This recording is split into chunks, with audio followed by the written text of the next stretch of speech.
नोहाच्या काळामध्ये जे लोक मरण पावले होते 120 वर्ष नोहा संदेश सांगत होता. पण 120 वर्षाच्या काळामध्ये नोहा एकाच ठिकाणी उभा राहून संदेश सांगत नव्हता. तो जहाजही बांधत होता, लोकांनाही जाऊन सांगत होता. त्याच्यामुळे 120 वर्षाच्या काळामध्ये पिढी बदलली.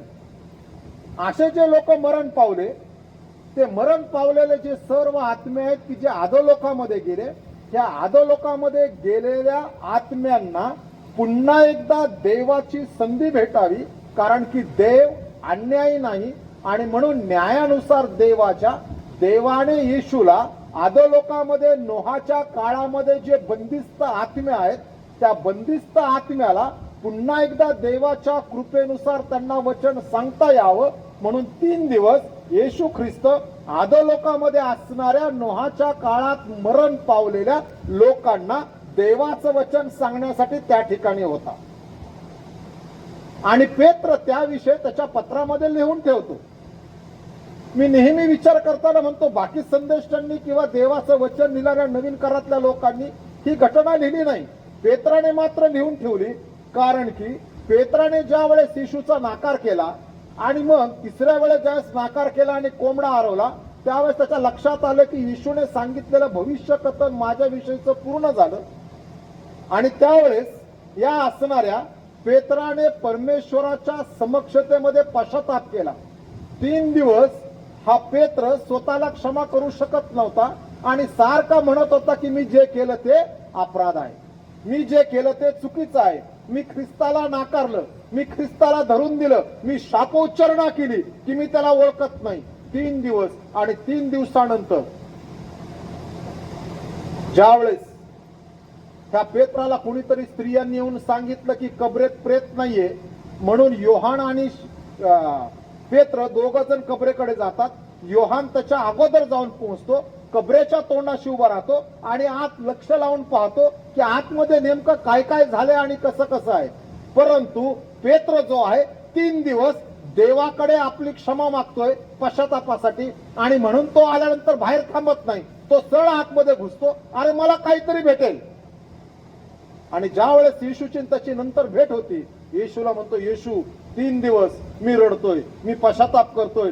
गेल्या 3.5 वर्षामध्ये तुला हे करताना पाहिलं. कुणी जर तुझ्याकडे आलं, कुणी बोललं की लगेच तू त्याच्या खांद्यावर हात ठेवत होता, त्याला मिठी मारत होता, त्याची क्षमा करत होता. वधस्तंभावर तर तू म्हणाला, हे बापा ह्यांना क्षमा कर, कारण हे काय करतात त्यांना कळत नाही. माझी ती अपेक्षा होती, मी पण तशाच प्रकारे तुला नाकारलं, पण मग तू मला येऊन क्षमा का केली नाहीस? आणि येशूने त्याला उत्तर दिलं असेल, अरे मी पाहत होतो तू पश्चाताप करत होता, परंतु मी आत्म्यात होतो, मी देहात नव्हतो.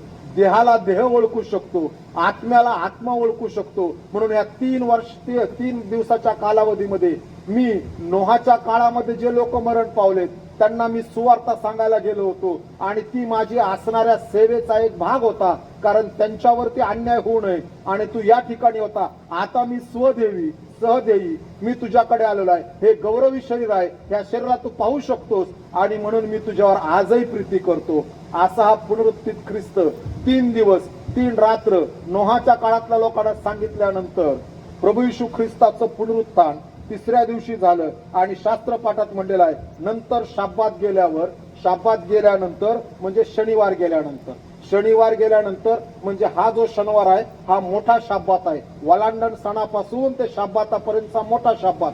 या मोठ्या शाब्बातानंतर तो असं म्हणतो की सकाळीच काही स्त्रिया येशूच्या कबरेकडे जाण्यासाठी निघाल्या.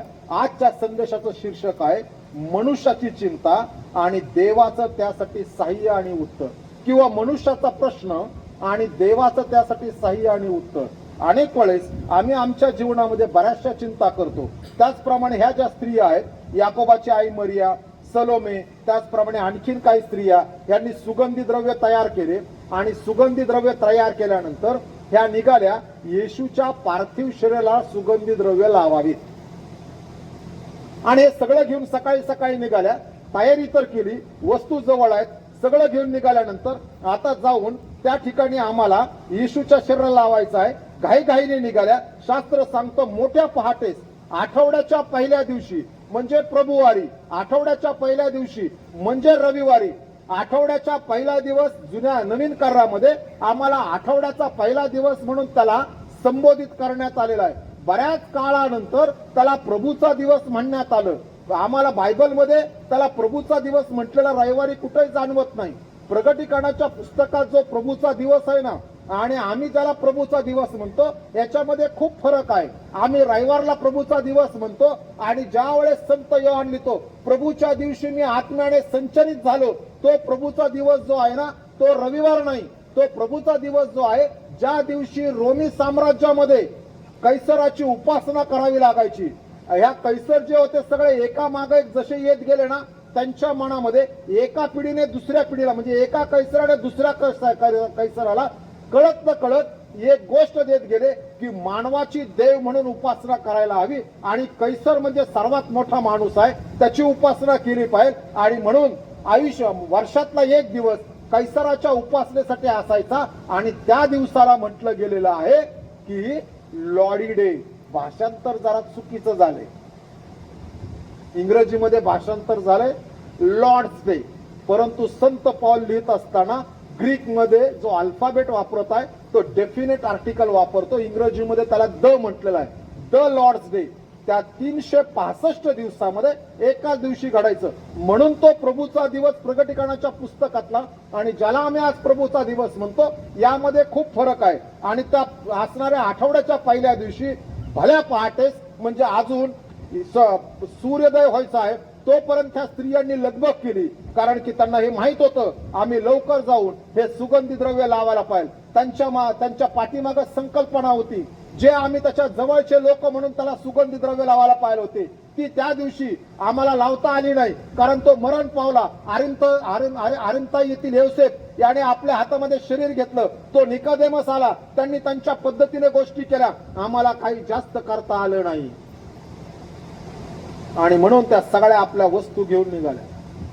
प्रिय बंधू आणि भगिनींनो, आम्ही देवासाठी जे काय करतो देव त्याकडे फार बारकाईने पाहतो. म्हणून शास्त्र आम्हाला सांगतं ख्रिस्त येशूमध्ये तुमचे श्रम व्यर्थ नाही. आणि म्हणून आमच्या श्रमाला आम्ही प्रभू येशू ख्रिस्ताच्या दृष्टिक्षेपामध्ये गोष्टी केल्या पाहिजे. परंतु कधी कधी आमच्या जीवनामध्ये असणारे आमचे विचार, आमच्या रूढी परंपरा, आमच्याकडे असणाऱ्या आमचा एकंदरीत सगळा ज्याला आपण वर्ल्डव्ह्यू म्हणतो, त्या वर्ल्डव्ह्यू मुळे काय होतं तर आमची असणारी देवाच्या कार्याकडे, देवाच्या विचाराकडे, देवाच्या असणारे देवाने आम्हाला सांगितलेल्या नियमाकडे आम्ही आमच्या दृष्टिकोनातून पाहायला लागतो. आणि ह्या स्त्रिया निघाल्या. येशूने ऑलरेडी सांगितलं होतं बेथाणीमध्ये की हिने जे सुगंधी द्रव्य आलाबास्त्र कुपी फोडून मला लावलंय ना, हे हिने माझ्या उत्तर कार्यासाठी केलेलं आहे. येशू स्वतःच्या जीवनामध्ये वारंवार हे सांगतो, मी मरणार आहे आणि पुनरुत्थित होणार आहे. पुनरुत्थित ख्रिस्तावरती यांचा फोकस लावण्यापेक्षा यांनी फोकस लावला येशूच्या पार्थिव शरीरावरती. आता ह्या सगळ्या घेऊन निघाल्या, आणि आपल्या शीर्षकाप्रमाणे संदेशाच्या की मनुष्याची चिंता आणि देवाचं उत्तर किंवा देवाचं साह्य, ह्या सगळ्या निघाल्यानंतर या एकमेकीशी बोलत राहिल्या. आपल्यासाठी कबरेच्या तोंडावरून धोन कोण लोटी. कबरेच्या तोंडावरून एकमेकीस म्हणत त्या कबरेच्या तोंडावरून धोंड आपल्याकरिता कोण लुटील. 16वा अध्याय 3रं वचन मार्क वर्तमान. आमच्यासाठी धोंड कोण लुटील. देवाचं काम करायला निघाल्यात, ख्रिस्ताच्या शरीराला मसाला लावण्यासाठी निघाल्यात, परंतु त्यांच्या मनामध्ये प्रश्न आहे की आमच्यासाठी कबरेवरची धोंड कोण लोटील. त्यांची चिंता आहे. आणि शास्त्र आम्हाला सांगतं तू आपली सर्व चिंता परमेश्वरावर टाक, म्हणजे तो तुझा सहाय्य करता होईल का तो तुला त्यातून सोडवेल. फिलिप्पियर स्तोत्र संहिता 55:22 मध्ये ते वचन आहे. फिलिप्पियरास पत्र याच्या असणाऱ्या 4थ्या अध्यायाच्या 6व्या वचनात म्हणलंय, कशाविषयी चिंता करत होऊ नको, तर आपली प्रत्येक प्रार्थना उपकारस्तुती सहित देवाला सादर कर, म्हणजे सर्व बुद्धी सामर्थ्याच्या पलीकडे असणारी शांती तुझे अंतःकरणे व तुझे विचार ख्रिस्त येशूमध्ये राखील. ह्या असणाऱ्या चिंता करत निघाल्यात. कधी कधी आम्ही अशा गोष्टींची चिंता करतो की ज्याची चिंता करणं आम्हाला गरजेची नाही. अशा गोष्टींची चिंता करतो की ज्याचं देवाने ऑलरेडी उत्तर दिलेलं आहे, परंतु आम्हाला ते उत्तर मिळालेलं नसतं, म्हणून आम्ही चिंतेमध्ये जातो. आणि येशू ख्रिस्त मत्तय शुभवर्तमानामध्ये लिहित असताना, येशू ख्रिस्त लिहित असताना मत्तयाच्या 6व्या अध्यायाच्या 25व्या वचनापासून पुढे म्हणतो, तुम्ही कशाविषयी चिंता करू नका. काय खावे, काय प्यावे, काय पांघरावे याची चिंता करत बसू नका. ज्या दिवसाची चिंता त्या दिवसाला पुरे. परंतु आम्हाला ह्याच्यापेक्षा वचन हे माहित आहे, ज्या दिवसाचं दुःख त्या दिवसाला पुरे. येशू म्हणतो ज्या दिवसाची चिंता त्या दिवसाला पुरे. मनुष्य आणि चिंता ह्याचं फार जवळचं नातं आहे. कोणाला कशाची चिंता असेल नाही सांगता येत. एखाद्या माणसाला त्याची चिंता नसेल पण दुसऱ्याला त्याची चिंता असते. काहींना काय खायचं ह्याची चिंता आहे, घरातल्या गृहिणीला काय स्वयंपाक करायची ह्याची चिंता आहे. परीक्षा दिल्यानंतर परीक्षेत पास होणार आहे हे माहित असताना देखील चिंता आहे, आला रिझल्ट 2 दिवसावर. प्रत्येकाला वेगळी चिंता आहे आणि चिंता आमच्या जीवनासंगती जोडलेली आहे आणि आमचा भाग आहे. पण कशाविषयी चिंता करायची हे आम्ही डिसाईड करू शकतो, हे आम्ही स्वतःला शिकवू शकतो. अनेक वेळेस अशा चिंता केल्या जातात की ज्या चिंता करण्याचं काहीही कारण नाही. आणि येशू ख्रिस्ताने मत्तई शुभवर्तमानामध्ये जो शब्द वापरलाय ग्रीक भाषेतला चिंतेविषय, त्याचा अर्थ हा आहे की जिचा काहीही उपयोग होत नाही अशा प्रकारचा विचार करणं म्हणजे चिंता. आणि त्या शब्दाचं असणारं जर आम्ही मराठीमध्ये भाषांतर करायचं ठरवलं तर त्याचं वाक्य किंवा एक घटना तयार करावी लागेल. उदाहरणार्थ कुणीतरी बारामतीमधून पुण्याला जातं आणि घरातली आई, गृहिणी, पत्नी, बहीण विचार करते, आमचा जो पुण्याला गेलेला माणूस आहे आता दुपारी 12 वाजलेत, दुपारचे 2 वाजलेत, हा जेवला असेल की नाही. तिकडच्या बाजूला आम्ही मंडळी आहोत, आम्ही पुण्याला गेलो, आम्ही जेवणारच. पण घरात बसून जी चिंता केली जाते तो जो शब्द आहे ना, तो ग्रीक भाषेतल्या शब्दाचा अर्थ आहे. ह्या असणाऱ्या जात असणाऱ्या स्त्रिया देखील चिंता काय करतात, आमच्यासाठी धोड कोण बाजूला करेल.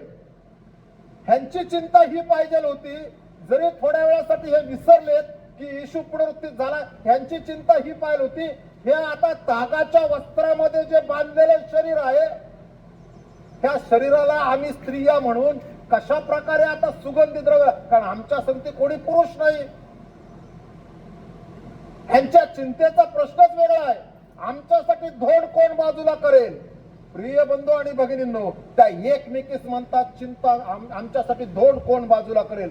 अनेक वेळेस आमच्या जीवनामध्ये प्रश्न आल्यानंतर, आमच्या जीवनामध्ये चिंता आल्यानंतर आम्ही दुसऱ्या माणसाशी बोलतो आणि आम्हाला असं वाटतं की आमच्या प्रश्नाचं उत्तर भेटेल. आमच्याकडे चिंता आल्यानंतर, प्रश्न उपस्थित झाल्यानंतर आम्ही देवाला भेटायला गेलं पाहिजे, आम्ही देवाला हाक मारायला पाहिजे, कारण की देव आमच्या अंतःकरणातल्या गुप्त गोष्टी देखील जाणतो. म्हणून त्या दिवशी अम्मावसच्या रस्त्यावरती, अम्मावस जे गाव आहे ना ते गालिल प्रांतातून पुढे आहे, आणि ह्या अम्मावसच्या रस्त्यावरून जात असताना क्लैपा आणि त्याचा मित्र हे 2 जण जात आहेत आणि जात असताना ते जे बोलतात, येशू त्यांच्याविषयी सगळ्याची सगळं ऐकतो ते काय बोलतात.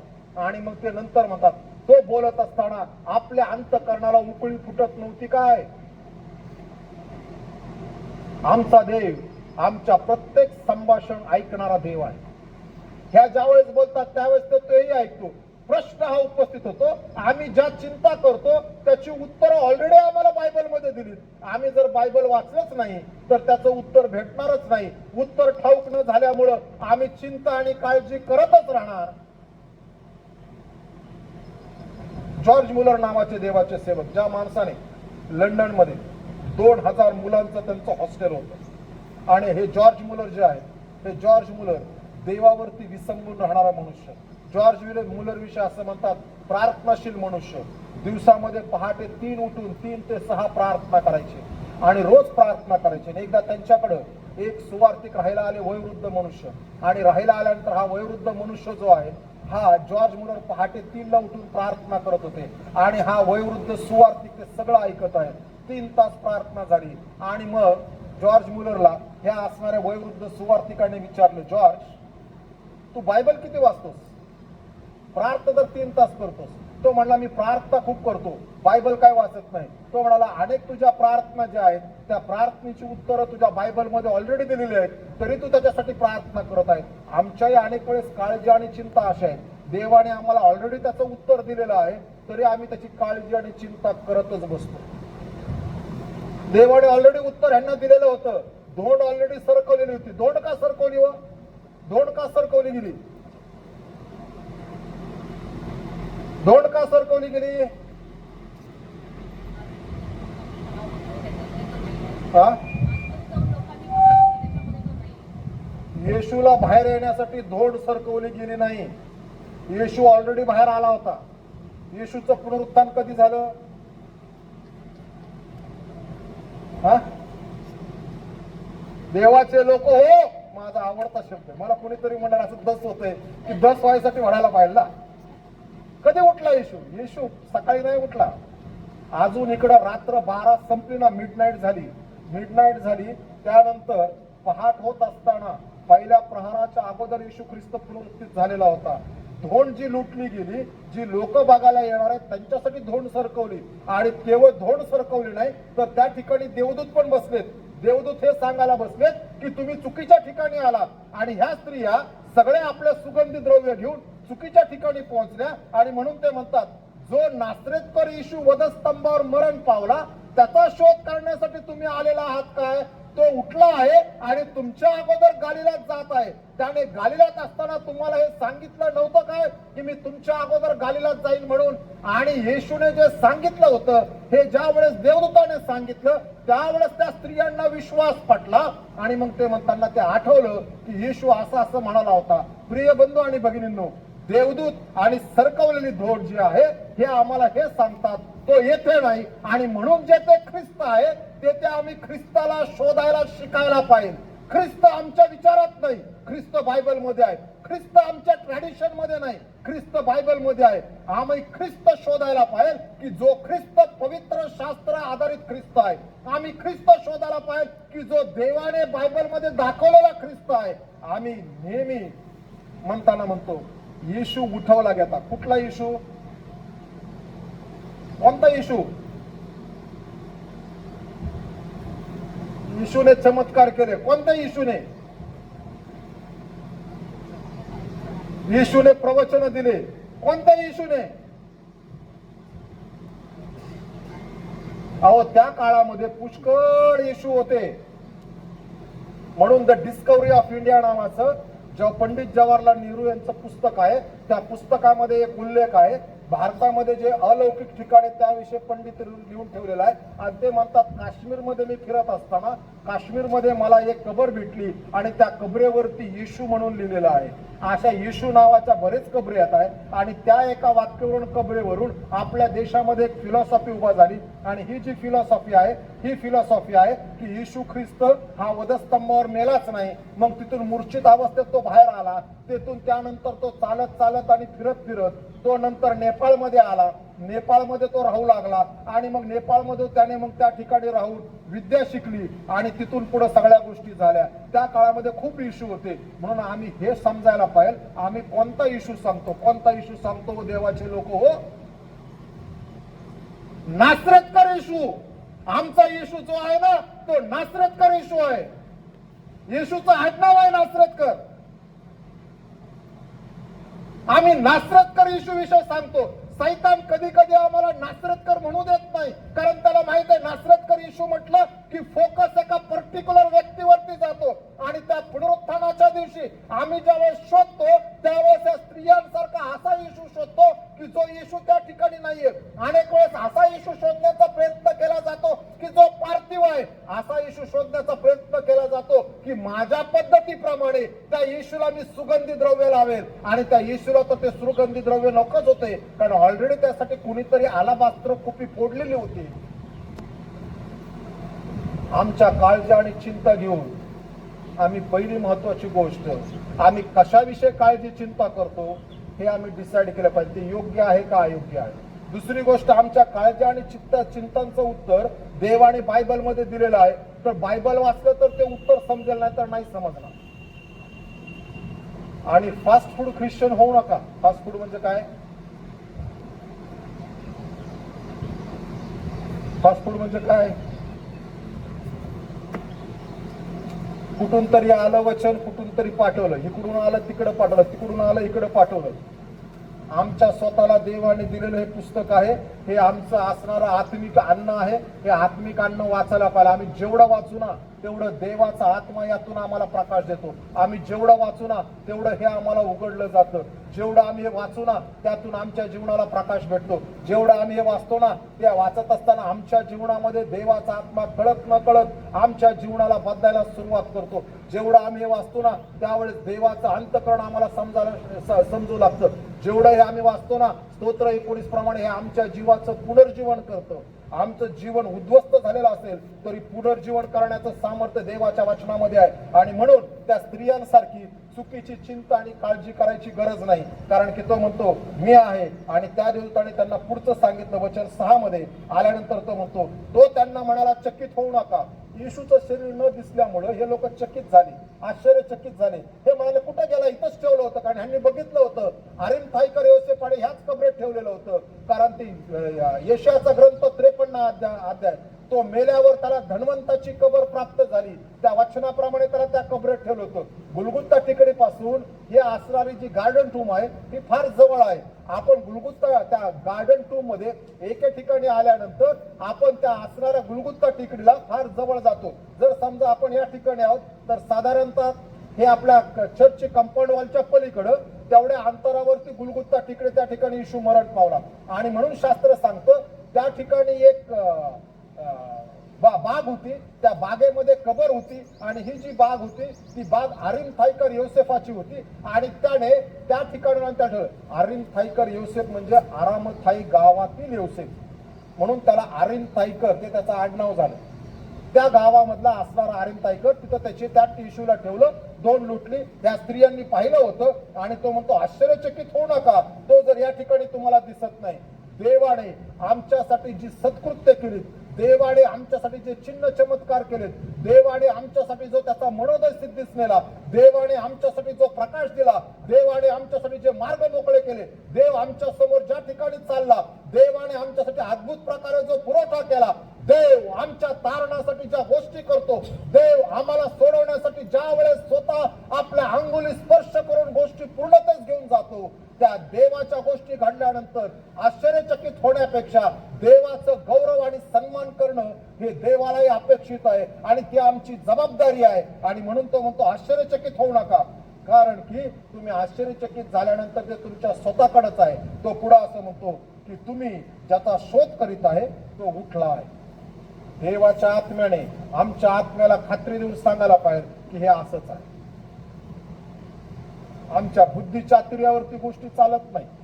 आत्मिक जीवन बुद्धीचातुर्यावर चालत नाही. आत्मिक जीवन देवाच्या आत्म्यावर आणि देवाच्या वचनावर चालतं. आणि म्हणून त्यानुसार आम्ही पुढे गेलं पाहिजे. तो म्हणतो तो उठला आहे. पहा त्याला ठेवले होते ती जागा पहा. आणि देव आम्हाला आंधळा विश्वास ठेवण्यासाठी किंवा अंधश्रद्धेतला विश्वास ठेवण्यासाठी बोलावत नाही. तो म्हणतो या आणि प्रचिती पहा, या आणि पुरावे पहा, या आणि हे बघा. मला परवा दिवशी कुणीतरी विचारलं पाळील साहेब येशू ख्रिस्त पुनरुत्थित झाल्यानंतर किंवा येशू मरण पावला त्यानंतर काय काय घडलं? आणि बऱ्याच गोष्टी घडल्या. ज्यावेळेस येशू पुनरुत्थित झाला त्यावेळेस ज्या पिलाताने येशूला शिक्षा दिली, ह्या पिलाताने कैसराला पत्र लिहून कळवलं, ज्या येशूला मी वधस्तंभावर दिलं होतं, जी घटना तुझ्या कानीहून पोहोचली कैसरा, त्या येशू विषयी आज म्हटलं जात आहे हा येशू पुनरुत्थित झाला. आणि पुनरुत्थित झाल्यानंतर या येशूने जे आहे या येशूने अनेकांना दर्शनं दिली आणि त्याने पत्र लिहून कैसराला कळवलं की येशू मेलेल्यातून पुन्हा उठला आहे. याविषयी चर्चा सध्या येरुशलेम मध्ये चालू आहे. माझ्या भागामध्ये ही महत्वाची घटना सध्या घडत आहे. आणि आर्किओलॉजी मध्ये हे असणारं पिलाताचं पत्र भेटलं.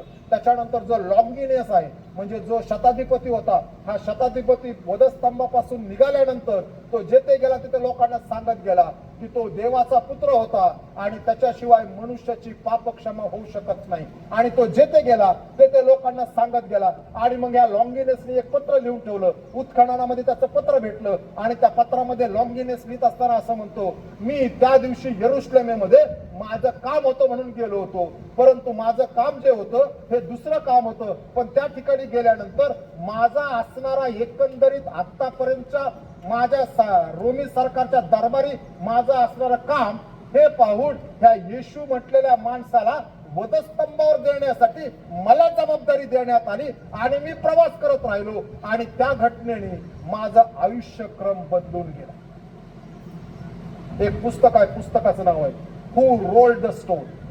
हू रोल्ड द स्टोन म्हणजे कोणी काय दगड दगड हलवला, परंतु ह्याचा अर्थ केवढा तो दगड हलवला नाही. त्या पुस्तकामध्ये प्रभू येशू ख्रिस्ताच्या पुनरुत्थानाचे अनेक असणारे पुरावे दिलेले आहेत. त्यातला एक पुरावा आहे त्यावेळेसचा प्रमुख याजक जो कैफा आहे, त्या कैफा आणि हन्ना यांचा विषय पुरावा आहे. हे दोघं जर घरामध्ये बसलेत, येशू मरण बऱ्याच वर्षानंतर त्यांच्या असणाऱ्या त्या घरामध्ये मोठ्या महालामध्ये राजवाड्यामध्ये बसलेत आणि बसलेले असताना त्या ठिकाणी फक्त हे दोघं जण, त्यांची पत्नी एवढेच आहे. सगळे सैनिक आणि कामगार घालून टाकले आणि दारावरती माणसाला उभा केलं, चौकी जायचं, हात कोणाला सोडायचं नाही म्हणेल तोपर्यंत. आणि आतमध्ये आल्यानंतर त्यावेळेस एक माणूस आला आणि आल्यानंतर हा त्या कैफा संगती म्हणताना असं म्हणतो, तुझं मन फार वाईट आहे, तुझं मन बदल. म्हणजे कारण की हा कैफा ह्या विचारात नेहमी होता की ज्या येशूला वधस्तंभावर दिलं, काय हाच ज्याचे आमचे पूर्वज आणि आम्ही वाट पाहत आहोत, हाच मशीह आहे का? आणि त्याची तो विचार करतो, म्हणाला तुझं मन फार वाईट आहे, तुझं मन फार क्रुकेड आहे, हे मन तू बदलायला हवंस, कारण तू देवाच्या राज्याच्या जवळ आहेस परंतु अजून आत प्रवेश केला नाही. तो एवढं बोलतो आणि येशू निघून जातो. हा कैफा मागून येतो, दारावरून आत्ता बाहेर गेलेला माणूस कुठे गेला? आणि त्या चौकीदाराने सांगितलं कुणी आत आलं नाही, कुणी बाहेर गेलं नाही. परंतु शेवटपर्यंत हा जो कैफा आहे, हा कैफा ह्याच मनस्थितीत राहिला. नेमकं काय झालं ते प्रिय बंधू आणि भगिनींनो, प्रभू येशू ख्रिस्ताच्या पुनरुत्थानाविषयी बायबल आम्हाला 11 वेळेस सांगतं. येशू पुनरुत्थित झाला, येशू पुनरुत्थित झाला. कधी एकाला भेटला, कधी दोघांना भेटला, कधी 7 जणांना भेटला, कधी 11 जणांना भेटला. आणि करिंथीकरास पत्रामध्ये संत पाऊल म्हणताना असं म्हणतो, एकदा तो 500 पेक्षा अधिक लोकांना दिसला. आणि ज्या वेळेस पुनरुत्थानाची घटना 2000 वर्षापूर्वी लिहिली गेली आणि सांगितली गेली होती, त्यावेळेस पुनरुत्थानाचे साक्षीदार जिवंत होते. हे जर असंच घडलं नसतं तर त्यावेळेस असणारे लोक त्याविषयी आक्षेप घेतला असता. एवढंच नाही तर प्रेषितांच्या कृत्यामध्ये सांगत असताना डॉक्टर लूक लिहिताना असं म्हणतो, ज्यांनी त्याला वधस्तंभावर दिलं, या असणाऱ्या याजक वर्गातल्या अनेकांनी की जी आरोळी मारली, याला वधस्तंभावर केला. काही काळानंतर त्यांना हे समजलं, ज्या आम्ही मशियाची वाट पाहत होतो, हा येशू हा मशिया आहे, हे त्यांनी विश्वास ठेवला आणि ते येशूच्या मागे चालू लागले. प्रिय बंधू भगिनींनो, तो म्हणतो की त्याला ठेवली होती जागा नाही. आम्ही जिवंत देवाचे लोक आहोत आणि जिवंत देवाच्या मागे चालणारे आहोत, म्हणून जिवंत देवाचे गुण प्रसिद्ध करायला हवेत. आणि आम्ही सगळेची सगळे जे आहोत ना, रिकामी कबरेच्या लोक आहोत. We are the community of empty tomb. आणि म्हणून तो म्हणतो तो येते नाही. मग त्यांनी पुढची गोष्ट सांगितली. पहाटे पहाटे देवदूत सांगतो, जा आणि पेत्राला सांगा आणि त्याच्या शिष्यांना सांगा. वचन 7 मध्ये, तर जा त्याच्या शिष्यांना व पेत्राला सांगा. पेत्राचं नाव फार परफेक्टली घेतलं. पेत्राचं नाव फार परफेक्टली देताना घेऊन सांगितलं, पेत्राला सांगा. काही लोकांचे नाव हे देवाला आणि देवाच्या दूताला माहित आहेत आणि काही लोकांची नावं सैतानाला पण माहित आहेत. आणि ही जी लोक आहेत की जे देवाचे सेवक आहेत, त्यांची नावं सैतानाला पण माहित असतात. कशावरून सांगतो? देवदूताला माहित आहे, त्याने सांगितलं जाऊन पेत्राला सांगा. त्या प्रेषितांच्या कृत्यामध्ये एक शास्त्र पान आहे. ते जे 7 जण असतात ना, ते भूत काढत असतात आणि ते म्हणत असतात, येशूच्या नावाने सांगतो निघ. आणि एकदा भूत धरून त्यांना खूप मारतो, एवढं मारतं की अंगावरचे कपडे फाटतात. आणि मग तो त्यांना म्हणतो, मी येशूला ओळखतो, मी पावलाला ओळखतो, तुम्ही कोण बाबा? तुम्ही जे करता ना, हे करायला तुम्हाला पाठवलंच नव्हतं. देवाच्या सेवकांना सैतानाला पण माहिती आहे देवाचे सेवक आहे. देवदूतांना पण माहिती आहे हा पेत्र आहे. पेत्राला सांगा. पेत्रा अजून रडत बसलोय, पेत्रा अजून पश्चाताप करतोय. त्याला सांगा, ज्याला तू धरून दिलंस तो पुनरुत्थित झालाय, तो तुझ्या अगोदर निघालाय गालिलात जायला, तो गालिलाच्या वाटेवर ऑलरेडी आहे. जा आणि त्याला सांगा. ज्या वेळेस प्रिय बंधू आणि भगिनींनो, आम्ही चिंतेमध्ये आहोत, आम्ही क्लेशामध्ये आहोत, आम्ही दुःखामध्ये आहोत, त्यावेळेस पुनरुत्थित ख्रिस्त हा आमची आशा आहे. ज्याप्रमाणे पेत्राची तो आशा होता, ज्याप्रमाणे तो प्रेषितांची आशा होता, ज्याप्रमाणे तो त्या शिष्यांची आशा होता, ज्यांनी येशूवर विश्वास ठेवला होता. म्हणून ज्या वेळेस आम्ही कठीण काळातून जातो, त्यावेळेस पुनरुत्थित ख्रिस्ताची आठवण करा की जो म्हणतो, पहा मी युगाच्या समाप्तीपर्यंत तुम्हा बरोबर आहे. ज्या वेळेस आम्ही कठीण काळातून चिंतेतून जात आहोत, आमच्या जीवनामध्ये असं वाटतं आता ह्यातून काही मार्ग निघणार नाही, जर त्याने मृत्यूला हरवलं तर आमच्या जीवनातली असणारी अशी कुठलीही परिस्थिती नाही की ज्याला आमचा तारणारा पुनरुत्थित गौरवी प्रभू येशू ख्रिस्त की जो मृत्यूंजय सध्या जो स्वर्गामध्ये आहे तो त्या घटनेला हरवू शकत नाही किंवा त्यावरती विजय मिळवू शकत नाही. असं होणार नाही, कारण की हे अलौकिक सत्य आहे आणि त्रिकलावादी सत्य आहे. सूर्यासारखं स्पष्ट आहे, ऍज क्लिअर ॲज सन, की जगातली कुठलीही घटना आम्हाला देवापासून विभक्त करू शकत नाही आणि प्रत्येक कठीण घटनेतून सोडवण्याचा मार्ग केवळ पुनरुत्थित प्रभू येशू ख्रिस्तामध्ये आहे आणि तो सोडवल्याशिवाय राहत नाही. म्हणून ज्या वेळेस आज सकाळी सनराइज वर्शिप साठी आलो, जात असताना संदेश घेऊन जाऊया, फुकटची चिंता करायची नाही. दुसरी महत्वाची गोष्ट, बायबल वाचायचं. म्हणजे बायबल मध्ये आमच्या चिंता आणि काळजीची उत्तरं भेटतात. तिसरी महत्वाची गोष्ट, आमच्या जीवनामध्ये अशी कठीण परिस्थिती नाही की जिचं उत्तर आणि जिचं असणार सोल्युशन देवाकडे नाही. आमच्या देवाकडे प्रत्येक आमच्या असणाऱ्या प्रश्नाचं सोल्युशन आहे. आमच्या प्रत्येक कठीण गोष्टीचं सोल्युशन आहे. आमच्या प्रत्येक गोष्टीचं उत्तर आमच्या पुनरुत्थित गौरवी प्रभू येशू ख्रिस्ताकडे आहे. त्याने जर मरणाला हरवलं तर आमच्या जीवनातल्या कठीण गोष्टीनं तो हरवणार नाही काय. म्हणून एकमेकांसंगती चिंता करायची नाही, एकमेकांसंगती बोलायचं नाही. कोण बाजूला करेल. मला माहित नाही तुमच्यापैकी कोणाच तरी घरामध्ये एक वाक्य वापरतं, फार सुंदर वाक्य होतं. ज्यावेळेस आम्ही आमच्या गोष्टी लोकांना सांगतो ना, त्यावेळेस 70% लोक जे आहेत ते नुसते मान डोलवतात, त्यांना त्याशी काय घेणं देणं. 30% लोकांपैकी आहे ना, त्यातले परत 15% लोक आहेत ना, ते हिथून ऐकतात आणि हिथून बाहेर काढतात. तुम्ही सांगता सिक्रेट आहे, कोणाला सांगू नका. बाळासाहेब कोणाला सांगू नका. बाळासाहेब कोणाला सांगणार नाही. बाळासाहेब लगेच यश भेटला. मी सांगताना सांगितले ते 2 वाक्य, बाळासाहेबांनी सांगितले यशला 3 वाक्य, यशनी अर्पितला सांगितली 4 वाक्य, अर्पितने आबीला सांगितले 8 वाक्य, आबीने पप्पाला सांगितले 12 वाक्य, पप्पाने चर्च मध्ये सांगितले 8वं वाक्य. आणि 18 वाक्य ऐकल्यानंतर पुनरुत्थानाच्या भक्तीतून जात असताना चर्च घेऊन गेलं 50 वाक्य. मी सांगितलं होतं येशू उठला आहे, खरोखर उठला आहे. तिथं जाऊपर्यंत सांगितलं पाळक साहेबांनी येशू उठलाच नाही हे सांगितलं. म्हणून 15% लोक इथून ऐकतात, इथून त्यात भर घालून सांगतात. उरलेल्या 15% पैकी काय, काही जण तुमच्यासाठी सहानुभूतीने उभा राहतील. त्यातले केवळ 3% लोक आहेत की जे तुमच्या संगती सर्वतोपरी उभा राहून म्हणतील की मी तुझ्या संगती आहे आणि मी या गोष्टीमध्ये तुमच्या सोबत उभा राहणार आहे. आणि हे 3% जे आहेत ना, की ज्याला इंग्रजीमध्ये शब्द आहे rare friends are true friends are rare, है ना. खरे मित्र दुर्मिळ आहेत आणि हे ते मित्र आहेत.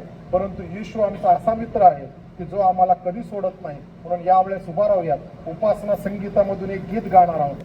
गीत क्रमांक 117, कोण मित्र येशू आणि सारे ओझे वाहाय.